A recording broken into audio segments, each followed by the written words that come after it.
Një atentat ka ndodhur mbrëmjen e djeshme në qytetin e Sarandës që pati në shënjes të shtetasin Sander Rubati. Autorët kanë qelluar 9 herë me një pistolet të kalibrit 9 mm dhe më pas janë kthyer në të njëjtin drejtim nga kishin ardhur. Dyshohet se janë larguar nga vendngjarja me motor drejt zonës së plazheve në lagjen Baba Rexhepi, ku më pas mund të kenë përdorur një mjet lundrues për t'u larguar.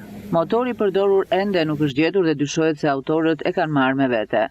Edhe pse një natë para ngjarjes në të njëjtin vend, djali i Thimjo Rubatit, 27 vjeçari Andrea Rubati, së bashku me dy shokët e tij, Antonio Lefteri dhe Ëngjëll Dalanaj, dyshohet se kanë dhunuar dhe kanë osur me thik oficerin e policisë Mihal Velço, grupi hetimor e ka përjashtuar këtë pistë. Hetuesit dyshojnë se organizatorët e atentatit mund ta kenë shfrytëzuar këtë incident për të devijuar hetimet. Policia po heton disa pista përfshirë larjen e sapeve dhe konfliktet e pronësisë të lidhura me falsifikimin e dokumenteve. Thimjo Rubati rezulton se ka dalë nga burgu në Greqi rreth 2 vite më parë ku ishte arrestuar për vrasje. Në vitin 2018 ai dënua nga gjykata e Tiranës me 3 vite burg për veprat penale, tregtimi dhe transportimi i mallrave që janë kontrabandë dhe kontrabanda me mallra të tjera në kuadër të një skeme kontrabande automjetesh, ku ishin përfshirë edhe punonjës doganash. Ndërkohë, teksa vuante dënimin në Greqi, gjykata e apelit në Shqipëri ja konvertoi në vitin 2023